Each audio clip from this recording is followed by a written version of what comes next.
You're listening to another episode of the Get to Know You series on the Normal Isn't Necessary podcast. For booking inquiries or advertisement opportunities, please reach out to us, normalisn'tnecessarypodcast@gmail.com. For all things Gumballhead related, please reach out to us at the website www.gumballhead.com. Hey guys, welcome to another episode of the Get to Know You series on the Normal Isn't Necessary podcast. I'm Gumball Head, I am your host, and tonight we are interviewing Jared Weeks from the band Saving Abel. Thanks for being here tonight, Jared. Man, I'm super stoked. Thanks for having me. I love to be a part of things like this and be able to share my story. So thank you for giving me the opportunity. Absolutely. And, we reached out to Jared a couple of weeks ago, or his manager rather, and started this process, and it was a little bit of a stepping stone for us. But Jared and I actually met together this afternoon on a fantastic Sunday. This is the Get to Know You series, and this is where we get to know our guest. And we're going to throw you right to the wolves, Jared. Can you tell us a little bit about yourself? Oh, throw me right to the wolves. There's two wolves inside of me, and I feed them both. I'm just kidding. Hey, my name is Jared Weeks. I was raised in an evangelical household in Corinth, Mississippi. Southern boy. I had family that lived in Alabama and Tennessee, so I've been in the South my entire life. It was a small town. It really didn't know the world was any bigger outside of Corinth, Mississippi. At the time I lived there, it was 14,000 people. But eventually I got out of there. I spent a lot of my childhood. I had great parents. I had, I never really wanted for anything. And my dad is such an awesome person. You know, I'm more like him a lot of times in my life than I am myself. But I all know where it comes from. Let's see what else. I like long walks on the beaches. No, I'm just kidding. So I wasn't allowed to listen to rock and roll growing up. Living in the household that I lived in. Was only Christian music, and sometimes we weren't allowed to watch like the Smurfs because they use magic. And I'm telling you, we were deep into the religion, and as I grew older, I ended up, I was okay in high school. I was a pretty popular kid. I was good at sports. Popularity in high school, at that time in our lives as kids, we think it's the most important thing. And the one thing, like as a kid, I really never felt in where I should, like in place in the right crowd or comfortable in the crowds, because I hung out with the popular kids, but I was the type of person that would talk to the people that they were making fun of too. Like I was on the varsity basketball team, and it's all locker room humor but there was just something that my entire life, it really hurt me to hear other people talking about the less fortunate and the unpopular kids. And I'm not going to say that I never did it.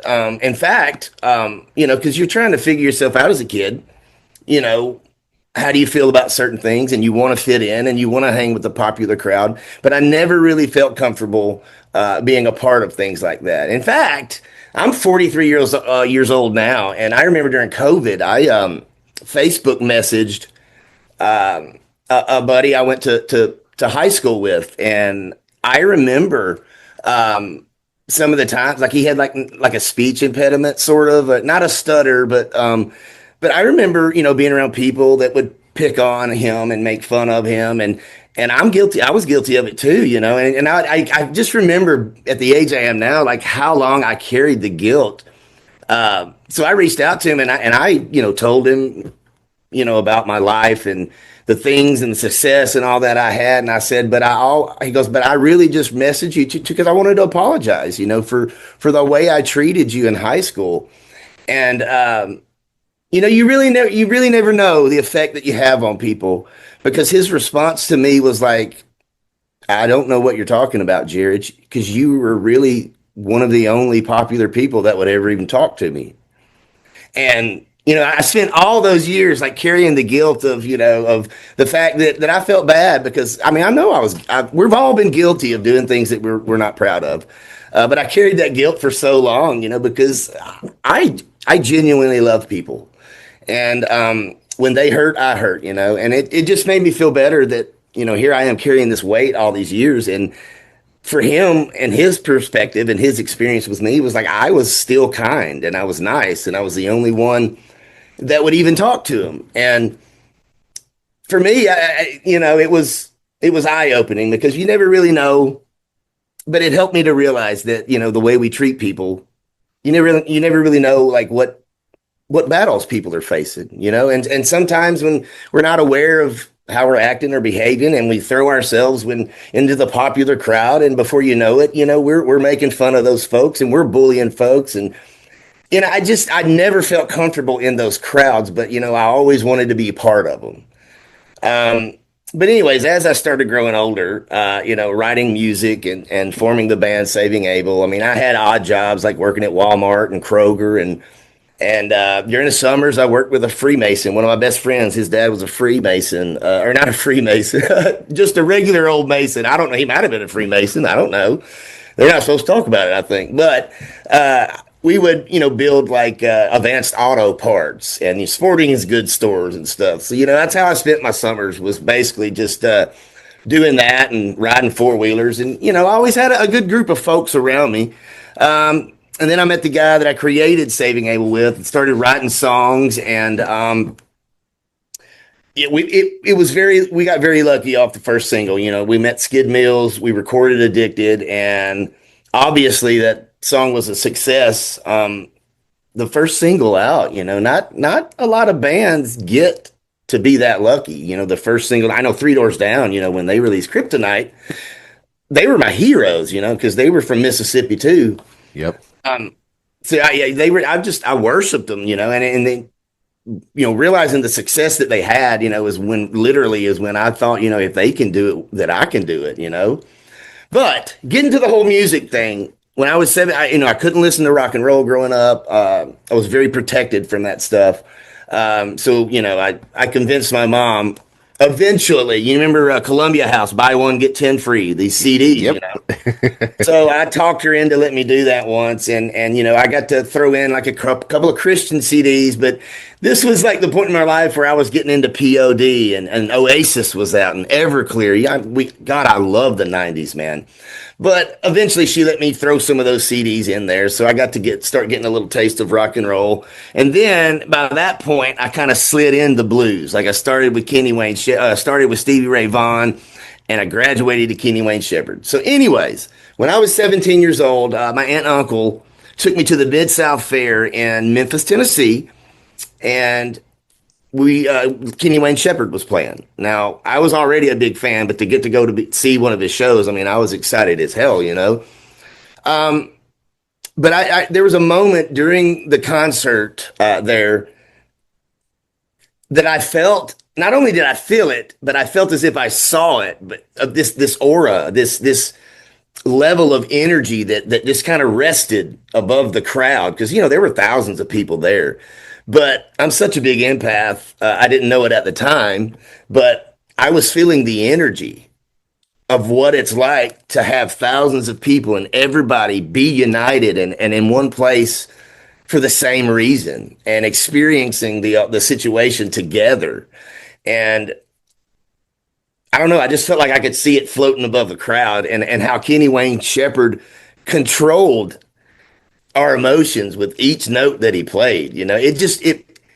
It blew my mind. It was the most amazing experience. Looking hindsight, it was the most amazing experience I can remember, and I'm so glad that I still remember it, because it always keeps me humble. It's very easy to get a big ego.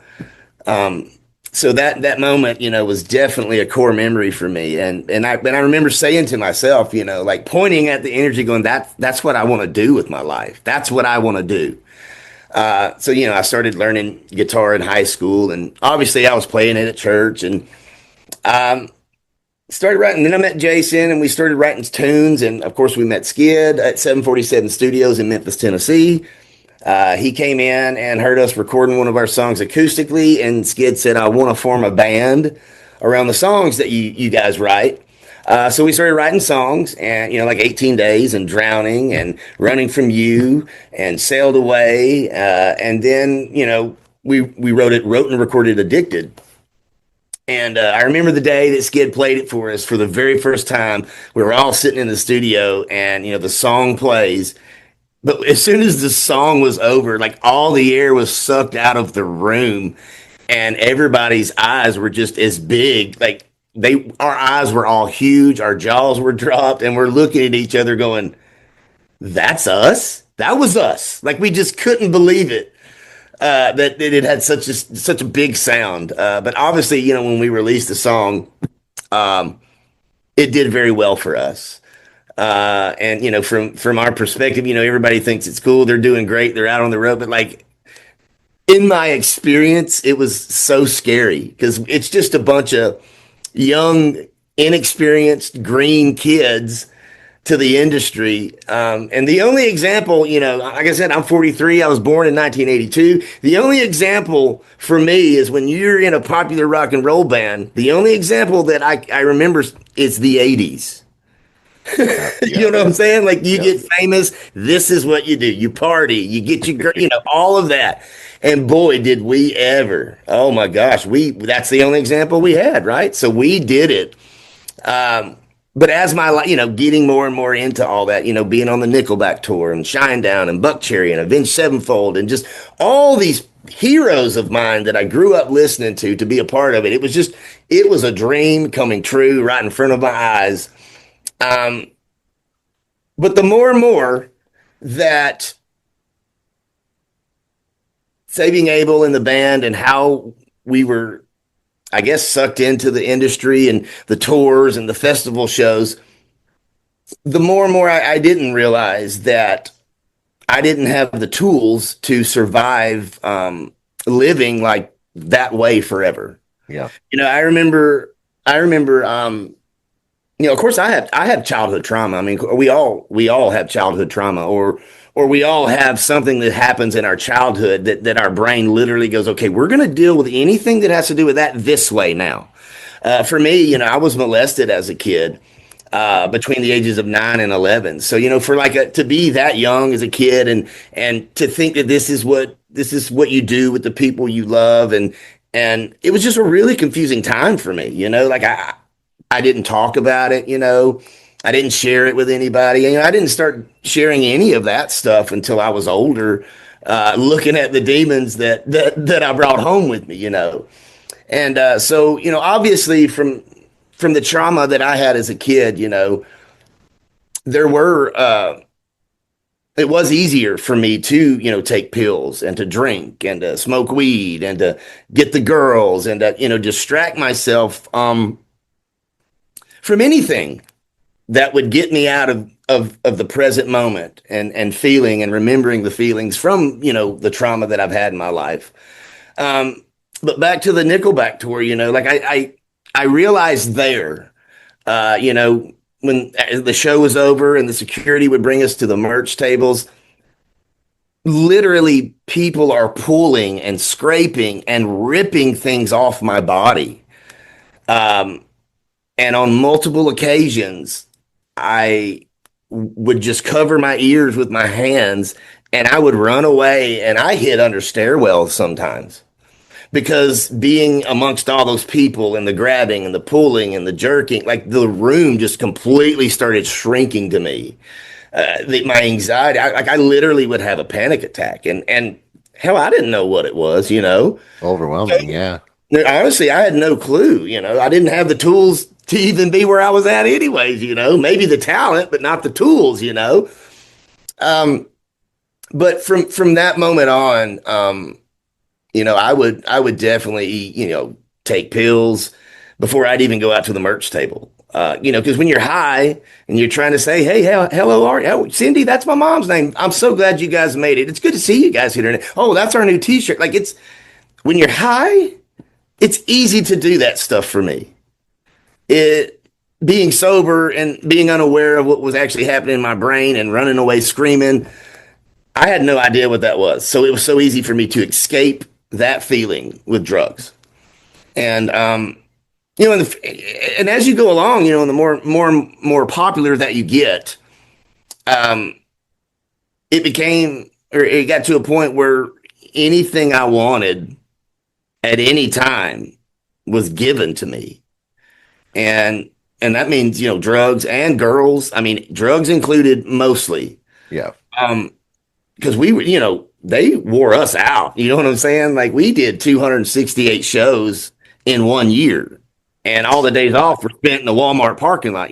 So, and it became easier and easier for me to justify, the drugs and the drinking and the pills that I was taking because, I'm the lead singer and nobody likes waking up at 5 a.m., to go perform on Channel 5 Dallas News to sing a song at 5 in the morning when you just went to bed at 3.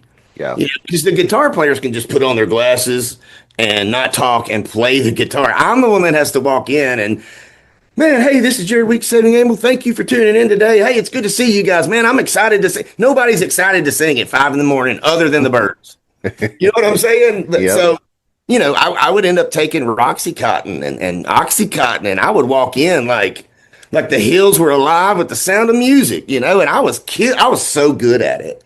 I was so good at being a high functioning, broken person, if that makes any sense to anybody. And before you know it, years go by, and you're left with all these just horrible, bad, habitual behaviors. And when the tour is over with and you go home and you're sitting there with your brand new daughter, who's 15 now, but you're sitting there in the apartment with your daughter and your new wife, and all you can think about is going in the closet and getting high. And, I get frustrated at myself a lot because you feel like you miss a lot, when you're high. Like all those experiences that I had on stage, with Nickelback and Chad Kroger and singing with Brent and Shinedown. Like, I get frustrated because, it was amazing to be a part of all that stuff, but I wished I would have been sober. I wished I could have experienced it through the right filter. It doesn't take away this, what those moments meant to me.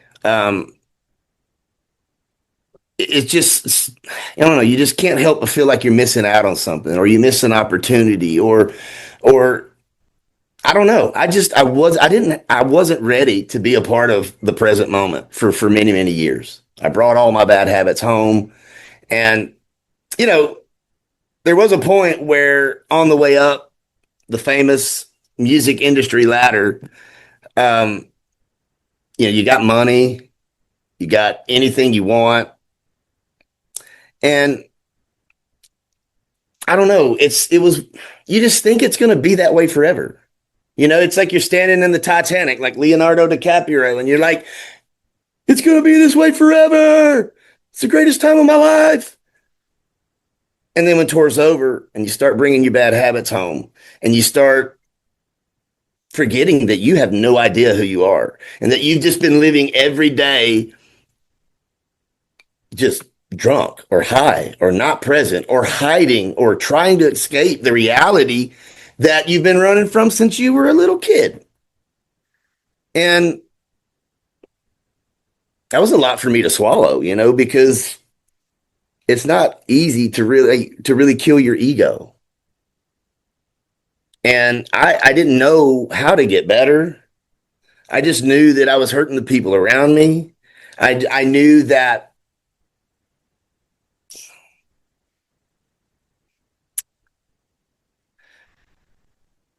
I've always wanted to be a dad. And I didn't want to miss that opportunity. And I felt like that I was missing it because, I had my brand new daughter at home and all I wanted to do was go in the closet and get high so I could come back and enjoy the moment with her. And, in those moments, you don't think it that way and you don't put it in perspective. But that's how my life was. I was always trying to fill the hole that I had in my heart, myself, from the childhood trauma and the habitual behaviors and the feeling of not being worthy or forgetting the value that I had in the world and in my life, you don't think about those things. And it was the only way that I had been living for years. And it even got to the point, them old men in AA say that, when drinking stops being fun, stop drinking. Well, living life that way had not been fun to me for years. And I had always been searching for something else to fill that void that I had in my life. And, I left Saving Abel at the end of 2013. And, because, obviously some of the dynamics in the band wasn't healthy. But I wasn't healthy. I came home and me and my family and my new daughter, um, moved to Franklin, Tennessee. And, the only thing that hadn't conquered me at that point in my life was alcohol. And so I definitely gave it its opportunity, and I'm sitting here writing with some of the biggest people in the industry because now I'm doing a solo career. We just got to Nashville. I just left Saving Abel. I'm writing, I'm going to be doing country music now. And I know that some of you guys might be like, well, that doesn't make sense. It's like, well, I'm from Mississippi. Like I'm not out of my element, I remember being a kid riding around in my dad's pickup truck listening to Clay Walker and Garth Brooks, like it's just, I'm not out of my element here, So, um, I started writing with some of the biggest people in the industry, and I couldn't even make it through an entire write uh, without drinking, And then, you wake up in the morning, the older I get, and you're just hungover, and you start drinking away a hangover. And before I knew it, 5 years of my life had gone by. And, you know, my marriage was crumbling. Um, I was verbally abusive when I was drunk. I was verbally abusive to my wife, and that was in front of my kids, and that's real heavy, because being sober now, you look back on those times, emotion comes up, because you think that that's what your daughters. Because I got three kids now. I have a 15-year-old daughter and a 12-year-old daughter and a 7-year-old son. But at that time, like it was about my girls, and it's you spend a lot of time thinking that is that what they're going to remember? Is that time that their dad was yelling at their mom at the top of his lungs on the stairwell? And it's real easy to get lost into those thoughts, because you just want so desperately for that not to be, one of the first memories that they have in their head. And I spent many years, I still go to therapy, but I spent many years in therapy. And some days it's hard to remind myself that that may be what they saw, but what they're seeing now, because I don't live that way. They see how hard I work to remain sober. They see how the effort I put in to fight for the things that I love. They see that the more I look inside and learn more and more about myself, the healthier that I get. They see that I'm not afraid to wake up anymore and face the day. And if anything, I want that to be my legacy for my kids. Um, because we spend more time than we know in our head living in our past, and I got scared a lot that's what my girls were going to remember. It's just those moments, and I'm just so glad that I am who I am now because I work really hard. I had to learn how to love myself. I didn't know how to. Like I said, I moved to Franklin and I started just drinking away the hangover. And 5 years had gone by, and my marriage was on the rocks. And Scout, Nikki was pregnant with Scout, and this will be the third kid. And it's like, and I don't even know how to sleep through the night without waking up to get a glass of vodka just so I could go back to sleep. Um, it was really hard to find the motivation to want to keep pushing. Like, is it going to be this way forever? Is it? Because if it's going to be this way forever, then this is not a life. This is you hiding from everything in your own bathroom at home, hiding vodka, drinking by yourself. you know? So I remember one day I just finished a drink. It was 11 a.m. and I just came out of the bathroom of my own house, hiding my drinking. And at this point, I'd been already searching and searching for something to help me change, to get out of this hole. My rock bottom is only when you stop digging. Like, you know what I'm saying? And I was so tired of digging. And I love my wife so much, but she set me down because I was in the floor, just so upset. And she just very softly said, "Hey, Jared, don't you think it's time?" And it had already been time for so long, but I just started bawling. I was like, yes. And I just started crying because I couldn't live that way anymore. So, when I went and checked myself in a detox center, because I've been drinking for 5 years straight. And so I went and checked myself in a detox center. And I stayed there, I think like 8 to 10 days. And then after I got out, I went to this, they have these outpatient classes. And it was like Monday through Thursday for 4 hours each day. So I spent 4 weeks going to outpatient classes. And I relapsed in those classes. And of course, I went and was talking to the sponsors and the teacher. And obviously, my teacher, Mark, was like, well, you might need to stay a little longer. So I ended up staying for 6 weeks of outpatient classes. But I literally learned so much from those classes. They teach us about our tools and my tool bag is full now. I've got a foolproof plan. I've got plans of actions. I know what to do in this situation. I know how to immediately, I know how to run like a girl. I remember we were in Mexico a couple of years ago and, their pharmacy there, you can just walk up and say, hey, blah, blah, and get it.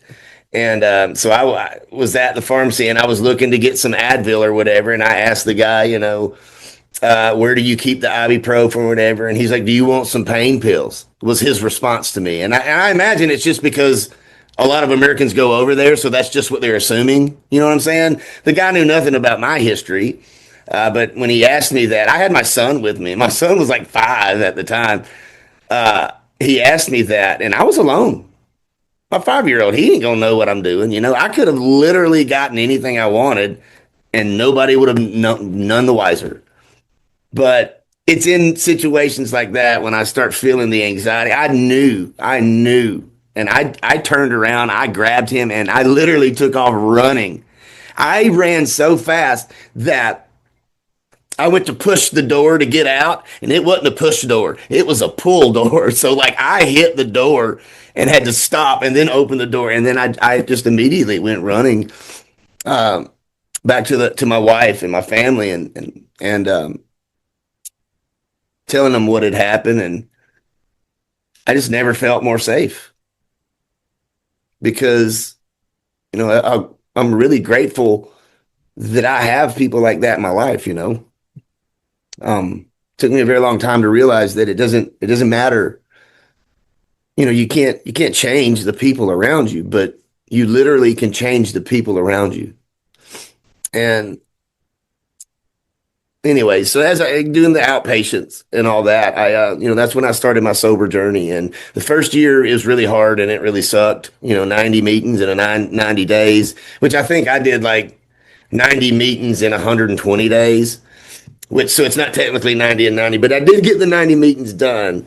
And I did do the work, and I would do therapy all during COVID. I was in therapy. I was doing EDMR or whatever the treatment is. I can't even remember the correct letters, but it all changed for me when I watched the video of George Floyd during COVID. I was watching the video, and I heard that man crying for his mama, and my heart just broke, and I felt so hopeless. I just kept thinking, what are we doing? And I used to be one of those people, like I hated folks that would say, be the change you want to see in the world, right? And I'm like, be the change you want to see in the world. But literally the day I saw that video, I understood that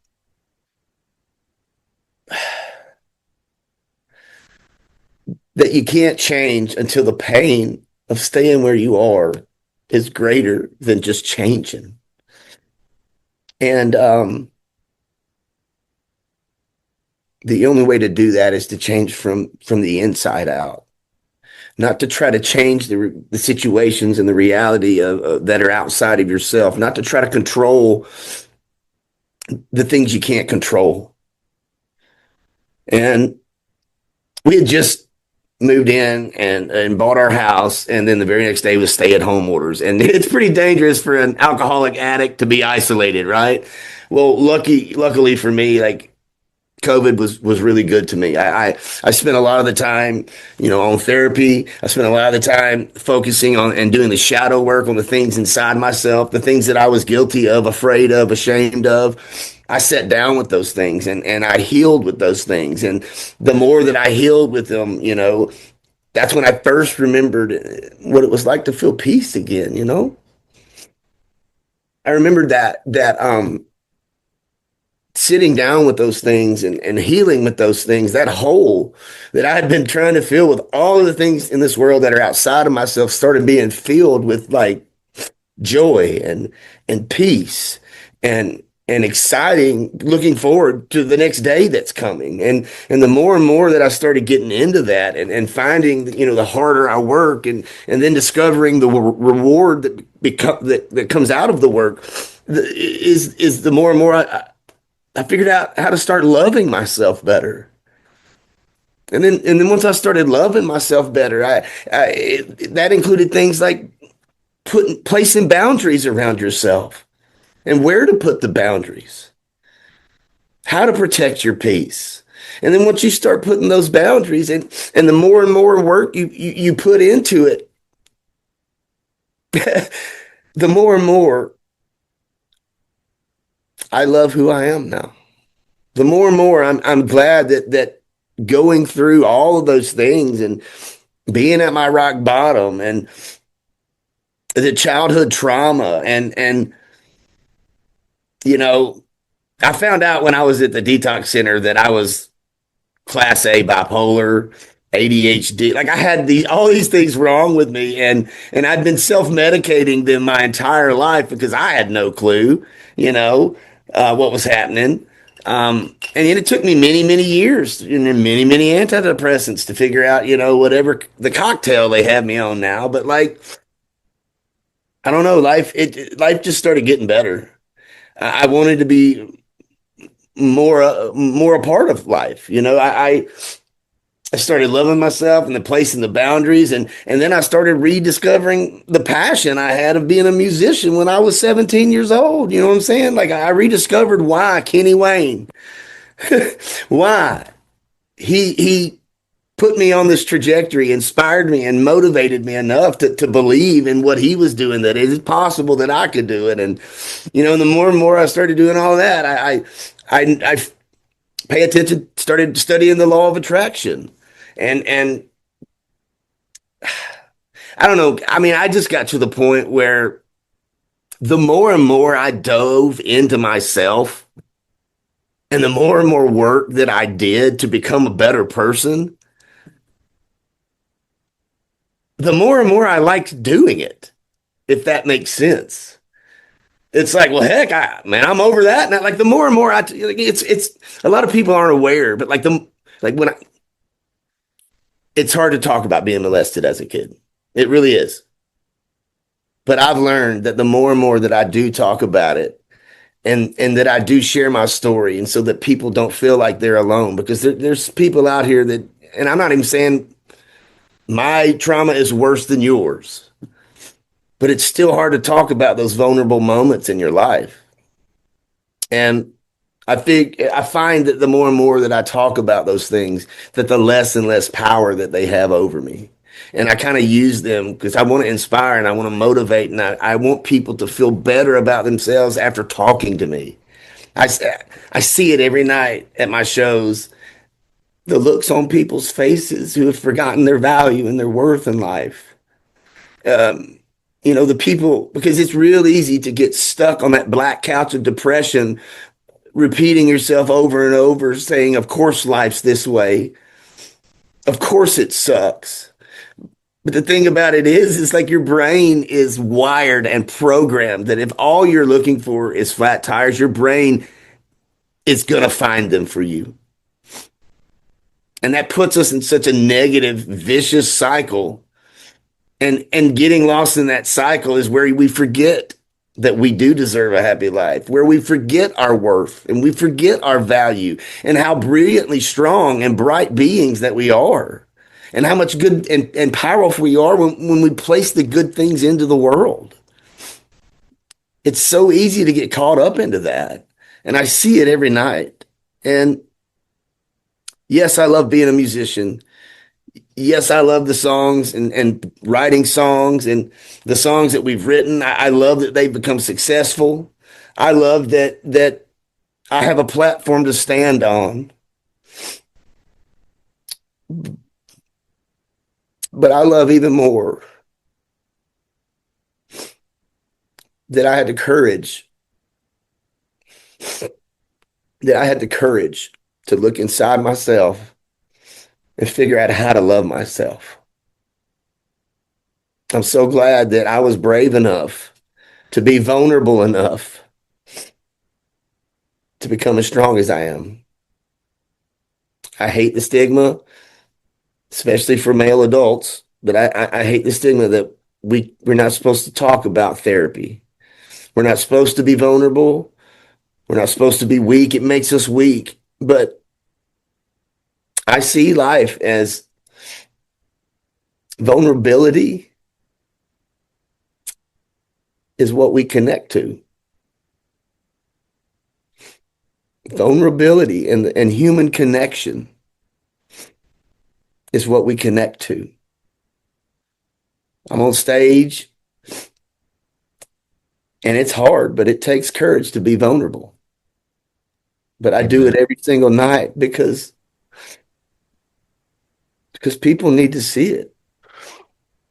People need to know that they too can survive. They too can be happy. That they too, no matter what has happened in their life, we can recover. It is possible. And I don't know. I mean, no matter how no matter how bad life is for anybody right now, myself included, I sort of look at life now as life is meaningless, and by meaningless, I mean it has no built-in meaning. I believe that universe or God, whoever you agree or don't, whatever, I believe that the universe loves us unconditionally. And we get to define the situations and the experiences that we're in and that we're having. That's what free will is. We get to choose the reality that we want to be in. Manifestation is real. 100%. And words are powerful. 100%. And the way you think, the process, and what you think about yourself and what you tell yourself is what you're telling a trillion cells in your body. So be careful. Give yourself grace. Be easier on yourself. it's hard, but the more and more you dig into it, the better you start feeling and the better you start enjoying life. And I tell you, I'm so grateful to be, even if it's here at my house doing this podcast with you. I'm grateful that someone's always willing to listen to my story, because I want to help folks. I've seen the world from both sides. I've lived the dream and I've lived the lie. And I feel that my purpose in life now, through everything, is to be a light worker and to find those folks who are in the middle of whatever hell it is they're going through, and it's dark and they're scared and they don't know how to survive, or how to love themselves, or how to face the day, or how to believe in anything. I go and I shine the light and I tell them, follow me. I'll help you. It's possible. I don't give up just yet. That's all I want to do in my life. And God, it feels so good. It feels good to just know that just like there's a million red cells in my body, it just feels good to know that that's what I was put here on earth to do. And God, man, it feels so good, even when it's hard. And I'm just grateful that you guys are allowing me to be vulnerable, because, vulnerability, it does feel like it makes you weak, but it's really only making you stronger, and it's uniting so many people. But so that's who I am now. That was a long story short kind of version. But yeah, that's me. Hi, I'm Jared. I love people. Hi, Jared. I just want to first of all say thank you for that. It's wild because I kind of was sitting here listening, and I would say I lived vicariously through you. But on the other side of things, 90% of what you said, I identify with 100%. The drugs, the addiction, the infidelity, the childhood trauma, the molestation, the rape.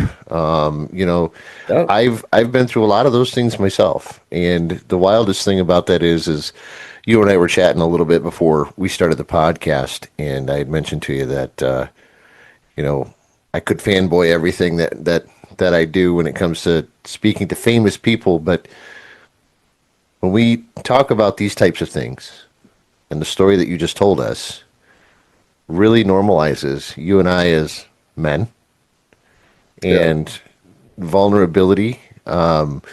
You come from the music circuit. I came from public safety. yeah, yeah, When you say yeah, stigma, I mean the music industry. Everybody knows that you're either Whitney Houston or you're Rick James. I mean, there's not really an in between. yeah, So you're either the golden child or the mistake. yeah, But the music industry is tough because it is readily available to you. I worked in as a paramedic, and as you said, if there was something that you wanted, something that you needed, you could get it. yeah. There was nothing for me to walk into a emergency room at 2 o'clock in the morning and say, "Hey, I'm 14 hours into a 24-hour shift and I still got 10 hours to go. What can you do to Yeah. help keep me awake?" Tell me You about know. it. Yeah, So that's why we started this podcast. That is 100% everything that you just spoke about. The heart and soul of our podcast is because we know what it's like to be a musician, and we know what it's like to hear the songs that are on the radio. We know what it's like to have one song influence our lives. My favorite song of all time is Footloose. I don't even know all the words to the song Footloose. I just know how it makes me feel. absolutely, man. And it's there are so many songs on the radio that I could sit back and sing. Ironically enough, Arms Wide Open. I'm not Yeah, I'm a big Creed fan. One time I heard that song while I was driving, and it was just kind of a beautiful example. I was coming up a hill and driving across one of my favorite areas. I was a delivery driver in a box truck at the time, and I was coming up on the crest of this hill, and like the sun came up, or the sun was actually going down, but the sun was coming up from the backside of this hill because I was coming up the hill, and I was actually listening to the words of the song. Now, being a drummer, lyrics matter, but not as much as the Yeah, meter of they're the more of a song. time signature place. When he sings this, I hit this. Yes, exactly. Yeah. But I actually started to listen to the words a little bit closer, and the next day we found out that I was going to be a father for the first time. Oh, no way, man. So, That's so cool. and this I is love those moments, man. back in '99. You're younger than I am, actually. I'm 47, and Sweet. You're only so seasoned. That's it. yeah, I'm in my mid to late 40s. You're in your early 40s. Yeah. But We can go through our midlife crisis together. It's yeah, fine. well, and that's where I'm at now. I started going through my midlife crisis. I met my now current wife and social media manager. She brought me three beautiful children into this world, plus another one on the way. Oh, congratulations. Dude, that's So, awesome. That's great, man. so, but I'll be honest. If it wasn't for her, and she was my barber when I was going through all my fire academy, my police academy, and paramedic Yeah. school, Yeah. and so she was my highly paid monthly Barber. therapist. And she knew everything about me. But here's the best thing: she fell in love with me, knowing that. Well, first of all, I think she fell in love with the fact that she had a guy that came in that had a badge. So Hey, we all got our thing, yo. much like a microphone. Mhm. But then, she kind of watched my transition go from, as I started experiencing the life. And I'm not trying to take away from you. I'm trying to put it in a scale where, I can identify with what you're saying. Yeah, And the yeah, that's fact that, how I relate with folks. Like, yeah, one of the ADH responses, we're not trying to interrupt you to tell you our story. We're trying to tell you that we can relate to it. yeah, yep. And in most of our interviews, I'm rapid firing questions, and like I've got a list that I loosely follow when I'm I talk interviewing. a lot, man. No, Sorry. no, no, no, no. That's exactly what I wanted, because as a podcast host, and I'm small time. I mean, we have 55,000 listeners, and we're on 5,000 ain't small. no, and it's worldwide. So at least two or three people will hear this interview anyway. But see, my niche in my podcast is the niche in my guest. I don't have a niche, but my Right. guests do. You know, and my father-in-law was here just a little while ago when had just started off on the interview, and he's like, "Hey, tell him I said hi. You know who he is. You've actually interviewed with him in the past, Okay. which is ironic." So he's like, "Hey, I know that guy." I was like, "Yeah." He's so Well, tell him hello. I will tell him hello. But it's one of those things, and then to see that, like when band members and when musicians are going through that stuff, the media does everything they can to hide it, and not to compare your story to other musicians and stuff. But look at Anthony Kiedis and Flea when they were Yeah. going through their deepest throes of their Yeah. addictions. Yeah. Chris Cornell and his My stuff that absolute he had favorite. going on. It's crazy. You beat the odds. You really did. I You tell know, myself that every morning I wake up, brother. Because yeah, I mean, just like you, like I honestly, like I honestly, my wife, I don't know. I guess she, for me, is the only person that truly made me understand what unconditional love is. yep. You know what I'm saying? And I honestly believe that there is probably an 89% chance that I would not be here if it hadn't been for her and her unconditional love. So I could totally relate with you on that one. We owe a lot to our wives, and not only that, but I was married to a different woman at the time, and it Yeah. wasn't a matter of her not being supportive. She was 100% supportive. She Right. also enabled it. Yeah. She'd be like, "Okay, well, you're drunk again. Go outside. Go out to your garage, or you're stoned again. Go do something and get away from me." It Right. wasn't, "Hey, you got to stop." Right. And just like with your wife and my wife, my current wife, sat down and said, "Look, we got a kid. Yeah. You were sober up until recently, and now you're not. you know, you got to change this. And this was in Right. 2019. It was like, you're done or we're done. And Right. it was like, okay, well then, here's the big thing, Jared. And as you were telling the story, there's a word that kept popping into my brain. And I say this in a lot of our interviews. We know what we want. We're men. We want food. Yeah. We Yeah. want sex. And, we Yeah. want to feel good. And that feeling good could be in rest. It could be in, it could be in a multitude of different things. But what it boils right down to is absolute purpose. Right. And And a lot of people, and I'm so glad you said that word, but a lot of people think that the opposite of addiction is sobriety, and it's just not for me. oh, The opposite of my addiction is the purpose, yep. and I never forget that. Well, and you Or don't at least I see it. try not to. Well, and that clarity happens. I think that early on in my sobriety, that clarity happened very early on in my recovery, but I didn't appreciate or respect that clarity. Right. I think that it took a lot more pain and suffering through my recovery in order to respect and understand that clarity. Right. And then once the clarity started to come, they all came together. Yeah. And the Yeah. fact that it's like, 100%. you know, in 90 and 90, I mean, I was legally assisted in my 90 meetings in 90 days. Right. So, Yeah. so Yeah. You're the guys after the meetings with the paper, waiting on the guy to sign it to prove you were here. Yeah. yep, yep. The only reason I'm here is because I want to get off probation. Right. 100%. But see, I learned so I when I started my sobriety journey, like I got out of jail and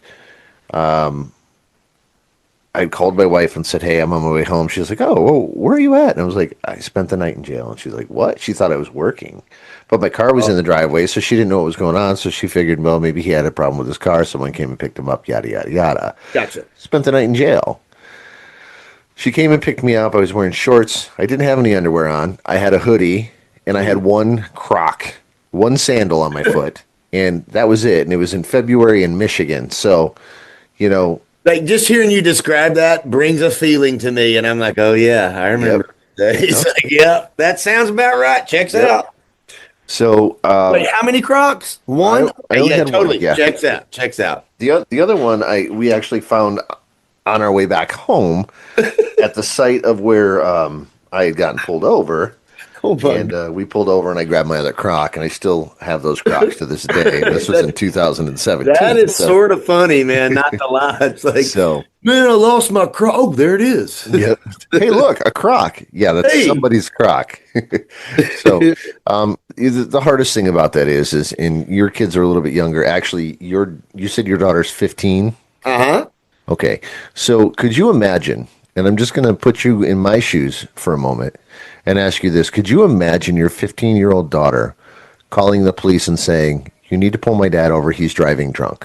Oh Could you my imagine God. that? No. No.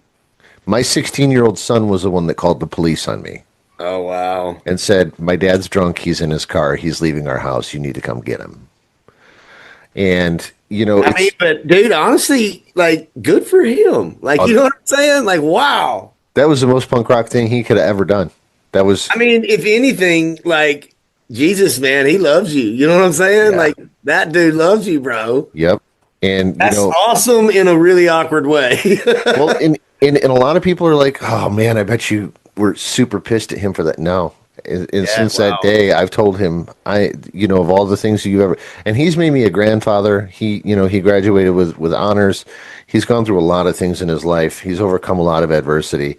But that Yeah. is probably the one of the coolest stories that I have about that kid is the fact that he Did the he right thing. yeah, he did absolutely, and for him to do that, that sucks for him, and but it sucks even more in Yeah, the fact that the I place, had to put the him into it. situation. Yeah. Yep. So and I tell him all the time, you saved a life that night. It might not have been mine. It Yeah. might have been someone Yeah. else's. You're a But damn hero, son. yep. And he said I didn't want to do it. And then throughout my recovery, he made himself scarce in the home. I think a lot of it had to do with guilt. But on the other side of things, I think a lot of it had to do with I don't want to see my dad this way again. Right.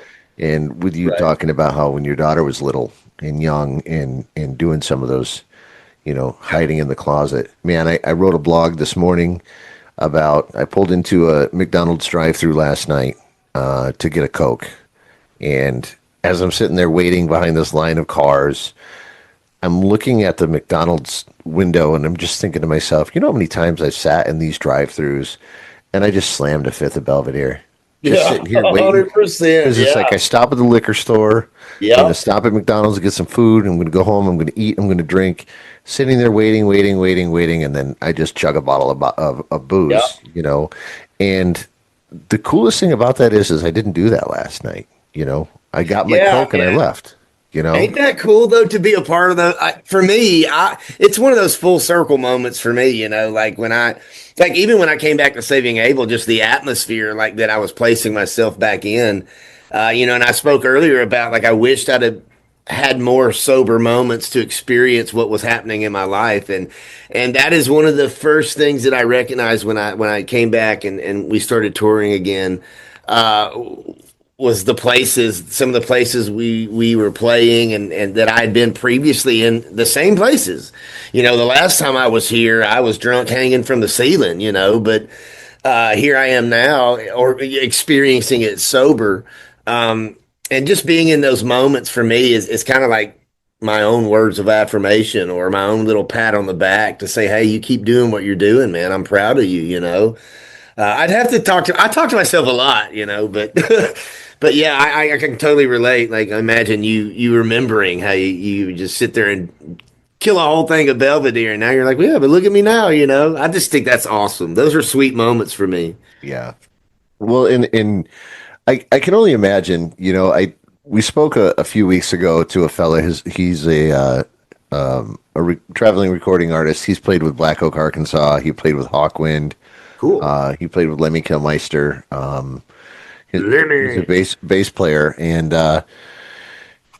him and I were talking about just some of these moments that were just kind of like aha moments, and he said he's never taken the stage under the influence, but it wasn't. There was never a show where he walked off the stage and he didn't have a drink handed to him. Right. How did the return to music for you?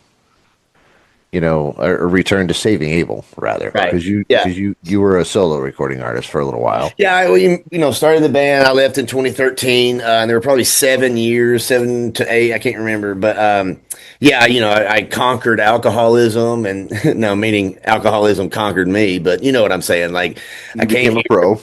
Yeah, I totally was a pro at it, man. I almost hate how good I was. Like it did nothing but like make me think I was 10 feet tall and bulletproof. I can get away with everything. But yeah, I released a country EP or whatever, but we released it like the day before COVID, if that's you know what I'm saying? Like we released it. So obviously it was, wasn't successful or whatever. But yeah, when I came back in 2021, I was excited because like I said, over COVID and the therapy and looking on the inside and doing the shadow work and figuring out how to love myself and place the boundaries and protect my peace, like I was ready to take my life back and I was excited about it. So coming back in, it was such a cool experience, like rediscovering your passion. Like, because I forgot how much I love songwriting, because I spent a long time, writing with some of the biggest people in the industry here in Nashville, in country music. And some of those people write it 2 and 3 songs a day.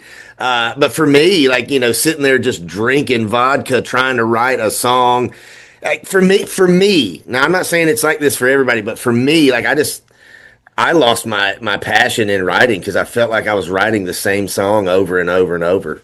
I felt like that. I mean, honestly, a lot of the songs on the radio do sound the same, Hmm. but I thought that every song I was writing was the same song. Truck, beer, dog. You know what I'm saying? Like Yep. moonshine, because there's the moon and it shines and it's a drink, right? And I'm like, I swear to God, if somebody else suggested I write moonshine, I'm gonna just throw up. So I kind of just I lost everything. I felt like, so I was really excited to rediscover that stuff. It made me feel 17 again. which did it nothing but feed the machine more. And dude, honestly, I've been in the vortex for the past 5 days. I've literally written like 6 songs, and it's been a long time since I've been in the vortex. I'm just really proud that I'm the person I am now that I was praying to be. I'm more than the person now that I was praying to be 5 years ago, and it really has just lit. I just love life now, and I can't wait to be more and more a part of it. It's amazing. I'm not scared anymore. Has the band been receptive? I know that there's you guys Saving Abel's in kind of a unique situation right now, if I'm not mistaken. We are, there was a court case and things that we had been going through, and we're still, we ended up coming out on the positive side of it, but winning a case and getting what's owed and everything else is a completely different type of battle, because the justice system isn't as fast as you firemen and EMTs. Right.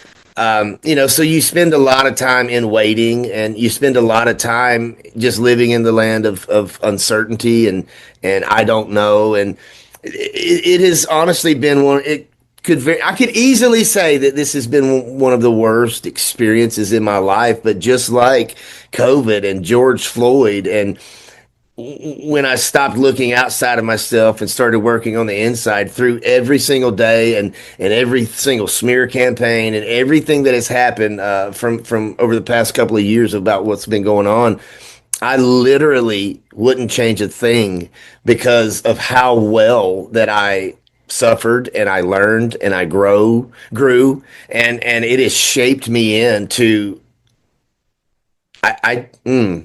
I'm just so proud of myself, man, because it took a lot of hard work. And you really, it's just one of those situations like you rarely know if anybody sees it, but you yourself actually feel it. And it's just a feeling that I swear to God, I carry it with me every day. Um, I'm just so proud of the times that we've been facing, and how, honestly, that I remain sober, That's huge. because I sort of felt like that I was so distracted by working on myself that, thinking about alcohol became less and less and less. But, there are those times you can just walk by an outside bar and you're triggered, and Uh-huh. then you have to put your tools into action.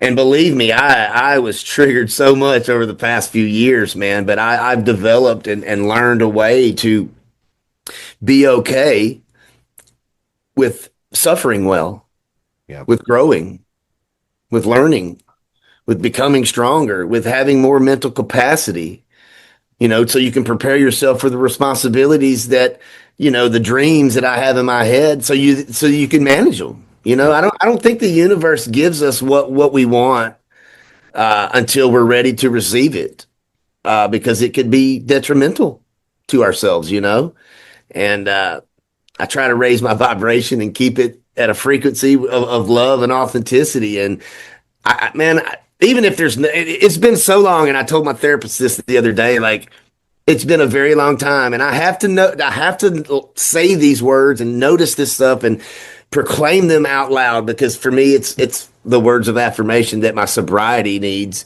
But crap, I have ADHD, and I just saw a squirrel. Squirrel.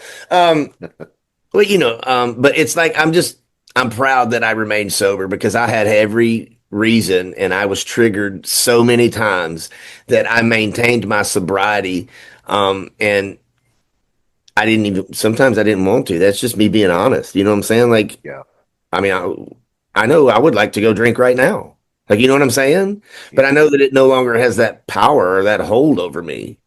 Um, so I honestly, if anything, I'm proud of who I am, and I wouldn't change anything that we're going through, because it is shaping me and it is molding me into be the highest version of myself that I can be. And that's my goal. I just want to be the best person I could be, because it allows me to be able to help other people. Well, and I don't think that we can get stronger without struggle. I mean, You can't go No. to the gym and bench press, 100 pounds one day and then Oh, 110 pounds the next day. You've got to go through that tearing of the absolutely. muscle and the rebuilding. Henry Rollins, I know I referred to him a couple of times tonight, but he says scar tissue is stronger than regular tissue. You Yeah. tear it and it gets That stronger. is such a great perspective, man. Like Yeah. I've never thought about that, but like it doesn't make it any less true. You know what I'm saying? Like Right. that's awesome. Well, and the things that you've gone through, like when my dad died and I was like 2 months sober, I was a half gallon Yeah. a day plus drinker. Yeah. I was on, medically motivated narcotics just to kind Yeah. of keep things going. And I something I heard in an AA meeting one time was this old timer. I don't know, 10 plus years, maybe even 20 plus years sober. He goes, I've never wanted to drink more than when I was sitting in a room full of alcoholics. He said, I leave every meeting wanting to drink more than I did before I came in, just because. Yeah. My dad, who was the catalyst of, a lot of my drinking, because that was how we socialized. We go deer Right. hunting, and at Right. the end of the deer hunt, if we were successful, we drank. If we were unsuccessful, we drank. Yeah. Yeah. And when he died, we were surrounded by all of his drinking buddies. And here's the coolest thing. All of my dad's drinking buddies, like the big thing was before dad went into the ground, Yeah. they all did a shot of peppermint schnapps. Right. And one of his buddies knew that I was recently sober, and he brought me a bottle of apple juice. That's cool, man. Like, like that recognizing that, I believe that and being grateful for it is the universe gives more and more things to be grateful for. Yep. That's like the first rule in the law of attraction. Like we all think that we're going to be happy when we get this, or we're going to I'll be happy when I get this, or when I this much money or this much more success. And the thing about I believe that the thing about life is, like I said, you've got to show life that without that, you're happy now.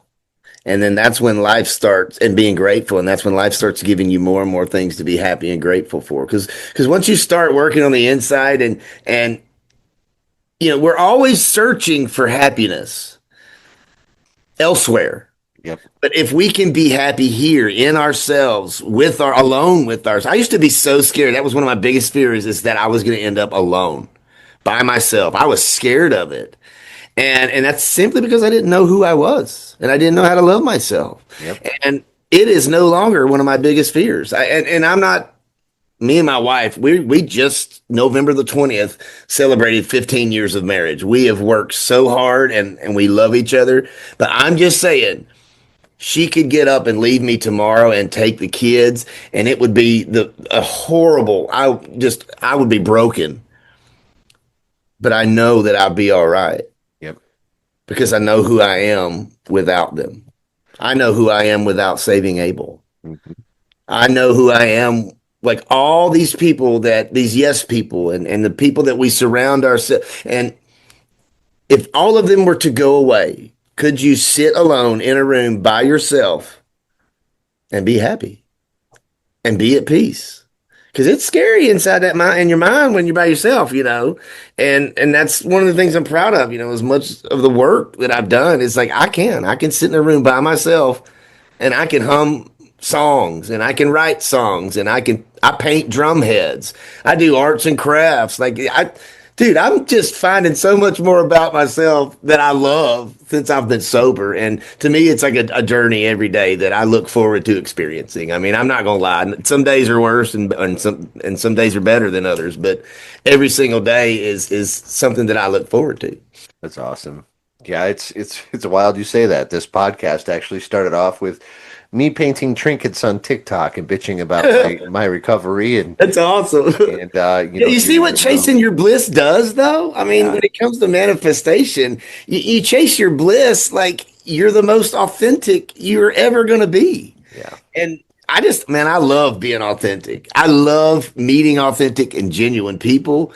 It fills my heart, man, because like I used to not recognize those people or the energy they put off being high and drunk all the time. And that is one of the things that has helped me sharpen my tool of the superpower of empathy that I have. All my whole life being the as big as empath as I am, it was very easy for me to be taken advantage of, because I never really knew how to use it. And now I can walk into the room of 100 people and I can find that one person, and I can make them feel better about themselves because they're worth it. They deserve it. Well, it's huge. You gotta that it's amazing how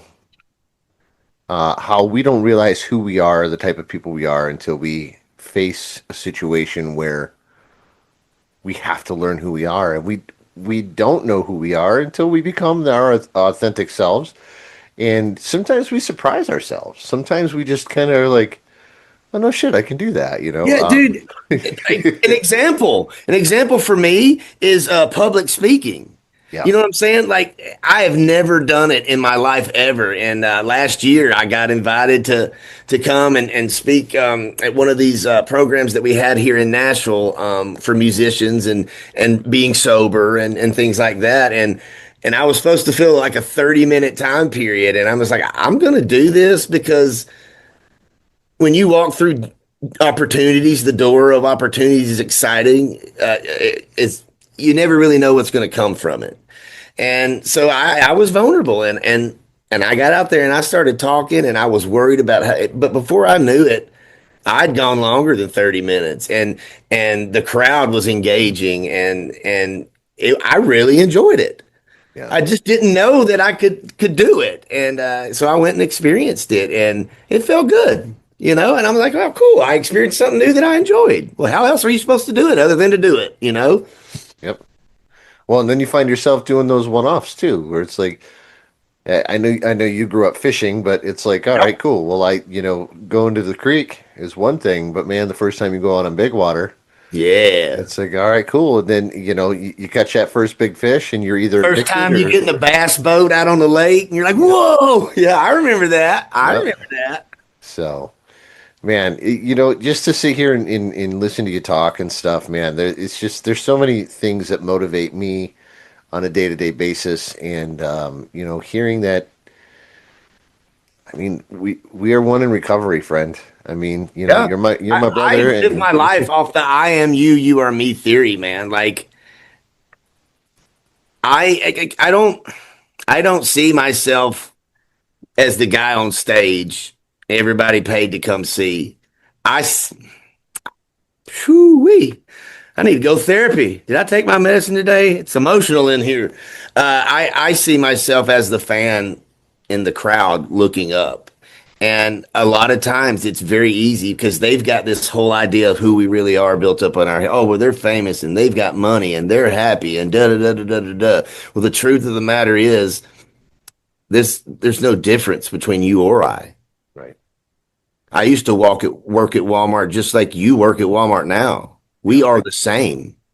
There's nothing more special about me than there is about you. But I'm going to help you find it. That is why I'm here. I'm going to I'm going to remind you of how worthy and valuable you are. I'm telling you, that's just my purpose in life, and I get excited about it because I don't have to search for what I'm supposed to do with my life anymore. You know what I'm saying? Yeah. And I get excited about helping folks, man. Well, it's so appealing how humble you are, dude. I mean, it's like what I'm not sure how much, faith is based, part of your recovery.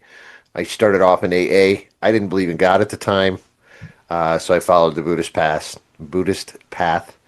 I love Cre- that. Created some local Buddhist programs, refuge recovery, and then eventually recovery Dharma, national programs, and then when I met my wife, she brought me back to the church, and once I went to church a few times, I was like, hey, you know, there's a lot of correlations between Buddhism and Christianity. It's like, I'll go to church because it's important to my wife and her family. Doesn't mean I have to believe in God. But then as I went, I was like, well, maybe it's not such a bad thing. It's just, I think it was more of a matter of getting to know myself through the eyes of another opportunity of teaching. Yeah. It reminds me of, just me trying to relate to you. It's like, there's sometimes we go to meetings and we're like, I don't even need to be here now. Da, da, da, da, da. I'm not going tonight. I don't need it. Da, da, da, da. I had to learn myself that you don't, going to the AA meetings, you don't have to talk tonight. And I learned and retained some of the most important things that mean so much to me on the nights that I didn't want to be there. So I'm just going to go and sit there. I'm not going to participate. Da, da, da, da, da. Well, you know what? It's okay just to go, because sometimes to hear other people talk, you hear the things that you need to hear. Yeah. So by you going to church, you know what I'm saying? Like, whether or not you want to be there, or you're doing it for this reason or just whatever, you hear things you need to hear. And I think that's important. Um, to go to those meetings and, them old men start talking, you're like, oh, he's just grumpy. And then he says something. You're like, Jesus, now I get it. I get what he's saying. And I love those moments, though, like when things don't turn out the way you think they are, they turn out better. Yep. Yep. I know exactly what you're saying. Well, we're nearing the hour 30 mark, and we've had some great conversation. Dang, And time flies when you're having fun. it does, yeah. I would love for you to share with us a little bit of some advice that you've received in your.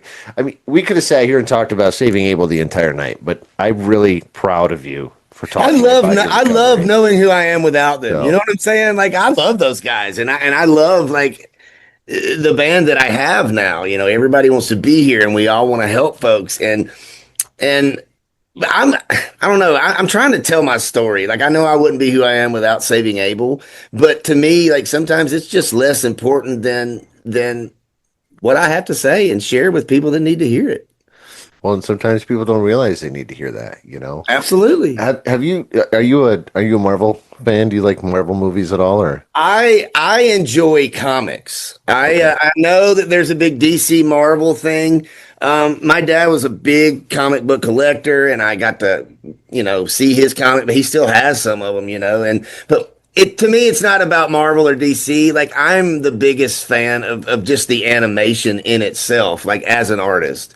The kapow and the boom and the how it's drawn. And I got into that, reading a story by pictures. But yeah, I will say that my favorite superhero is the Green Lantern, and I'll leave it at that. Okay. I seen that on your cup. Your sippy Yeah, cup yeah, there. yeah. I asked that too. And I do believe that Michael Keaton is the Batman. I'll say that as well. I agree Okay. 100%. Okay, cool. And I was watching, and this ties in because Michael Keaton is part of the story. Actually, Sweet. my son, he's 5 years old. His name is Renan. He was actually named after the lead character in the movie Cool. Footloose. Dude, Footloose. Kenny Loggins killed it, Yeah, bro. he did. Yeah, The 80s were his. Him and Brian Adams yep, were done. absolutely. And then Hootie had to come and blow it all away. So, Oh, God. Yeah. so my son is really into Spider-Man, and our son was born with bilateral club feet, and we just recently had a tendon transfer done on his feet, Oh, which wow. was a It's amazing what they can do, man. Wow. yeah. But we've gone through multiple procedures, and we started a foundation for him, and so that we can help out other clubfoot families. And it's still in its infancy. We've pushed it out there a little bit, but it's still in its growth phase, kind of like our podcast is. Right. But he loves Spider-Man. So last night we were sitting on the couch, and we started watching Spider-Man: Homecoming. And it's just kind of one of the one-offs of the Spider-Man series. But there's a part in the movie where Spider-Man is talking to Iron Man on a roof, and Iron Man says, "Give me the suit." And Spider-Man goes, "But I need the suit." And Iron Man says, "No, you don't." And it just how coy and funny he is when he says it, Right. because No, you don't. Stark is just that guy. Yeah, But Robert. Yeah, great character, man. Yep. And Spider-Man goes, I'm nothing without this suit. And Iron Man looks at him and goes, all the more reason to give me the suit. Jeez, He talk about the said, depth of that, he man. says, if you're nothing without that suit, then you don't deserve to wear the suit. Yeah, I actually remember that. And Wow. a couple of scenes later, Spider-Man gets his ass kicked by Michael Keaton, and a building collapses Yay. on him. And he's laying there, and he looks into this mud puddle, and he's got his previously homemade Spider-Man costume, Yeah. and it kind of covers half of his face. And the kid sees himself at the reflection in that puddle, and he goes, "Come on, Peter! Come on, Peter! Come on, Peter! You don't need the suit." And he got out of the situation he was in. Absolutely, You man. know, I think Amazing that just what a little support to do for you, brother. dude, it's wild how so many things in our life are overshadowed by the masks that we wear. Yeah. You know, I recently had a conversation with the lead singer of a band called Forge the Sun. Her name is Allie, Okay. and she said, "I want to know what everybody says." You know, bands like Ghost, but bands like Sleep Token, Slipknot, the ones that wear the makeup, the ones that wear the masks and stuff like that. You know, do you think that they lead to their success? And my response to her was, I think every band that steps on stage wears a mask. Yeah. You know, I said, I don't think that Yeah. it necessarily has to be a material mask or not. Their mask is, you know, hidden behind the sound that's coming out from the speakers around them. Yeah. And, you know, when you look at lyrics now, as a lyricist, as a writer, as a vocalist, versus the songs, you know, earlier on in your career, has your writing changed much since you started? Absolutely. I was hoping you'd ask. Absolutely, man. I obviously don't want Addicted to be my legacy, but I don't write songs for the masses really anymore. And by songs for the masses, I mean like the party songs. Like Addicted is a song for the masses, you know. Basically, I don't write about egos and blowjobs anymore. I try to be motivational, inspirational, and I even my lyrics, you know, I try to remind folks of their value and their worth in life. And I really think that it's helped broaden my ability or talent or whatever to write better songs.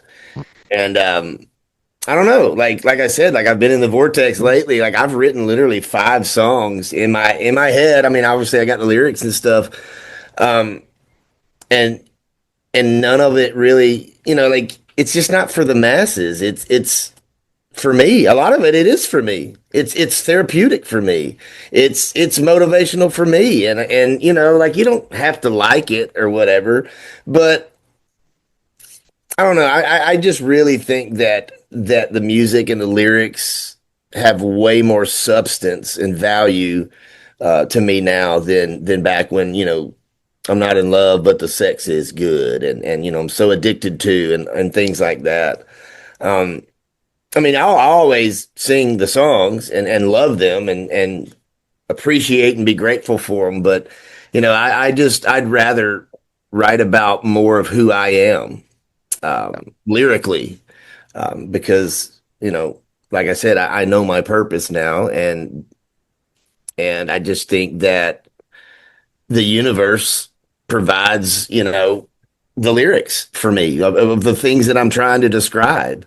Because you got to be clever with it, you know. People's got to like it, but they still like Shinedown. I love that band so much. Like they make their songs, they're just amazing, powerful, strong, but yet the lyrics, like even without the music, if you were to just read Brent's lyrics, you could tell what he's talking about. And Yeah. you could tell like how he supports, you know, how we support each other and how much stronger we, and I love that. And I try to create songs like that as well. Like Awesome. even without the music, like, you know, my point that I'm trying to make is, you know, that even without the music, you can still read it and be inspired. Yeah, it's a 3 minute and 20-second long story. That's getting shorter and shorter as we move forward through time. Yeah. Because people's attention span, like the new 3:30 radio song is now like 2:40, and it's like, Yep. wait a second, I'm gonna need more time than that to get my point across, please. Yeah. Well, I mean, you could always result back to like the Minutemen and the Dead Milkmen from back in the day. A minute and 10 seconds is long enough to get the point The across, point across. and a Yeah. minute 15 seconds is enough time for the government to get involved. So There you go. That's 100%. I love that. Jared, is there any advice that you'd give to people musically or in recovery that you would like to have our listeners Well, oh hear? yeah, absolutely. I want to tell you guys this because it's something I tell people every single night, and especially for the people in recovery, and especially for the bad days for the people in the recovery. I want you guys to know that that you have survived 100% of every worst day you've ever had. Love it. Every single worst day, the worst day of your life, you have survived every single one of them. And I think that you should recognize and realize that that is proof that everything's going to be okay, 100%. But my words of advice, and it's as soon as you start talking about Buddhists and monks, I follow a few monks on TikTok too, and one of the question was, this very old monk, and they were like, "What's some advice can you give to someone, from your age, looking back over life? What is some words of importance or some advice?" And it was only two words. He answered the question with two words, and he said, "Be teachable." Yep. That's it. Just Yep. be teachable. And I love that quote so much because with just two words, it says so much. And so, yeah, there you have it. An ode to your Buddhist and your monks there. Just be teachable, you know, Yep. period. You got I this. I love the statement that the Aknan states: the obstacles are not in the path; they are the path. Yeah. Yeah. So, Situations and circumstances don't matter. Only your state of being matters. yep. Same thing, bro. I love that. Yep. Well, Jared, we appreciate you being here tonight for the podcast. We know you got family to attend to. It sounds like my natives are getting restless as well. So, thank you for bearing it through and showing me a new platform here on Zoom. And to your manager as well. I think this actually worked out a lot better, and I guess I'm going Yeah. to be ordering a camera when we hang up here. I, So, I I really appreciate you allowing and giving me the opportunity to just come on here and be vulnerable and transparent and supportive and to tell my story and for anybody out there, like, you've got this. I promise you. I know it's hard, but you've survived every worst day you've ever had. You're yep. batting 1,000, so just keep pushing. Well, and I I was appreciate you guys. I was simulcasting on our native platform on Podbean. We're gonna have to figure out the whole iTunes or the Apple side of things with that. But I was podcasting over there too while you were talking in the beginning of the interview here, and one of the big things about that was I had mentioned to the guests that were in that room, our administrators. I had said to them, I think this is probably one of the best podcasts I've had in a long time because I haven't had to ask a lot of questions.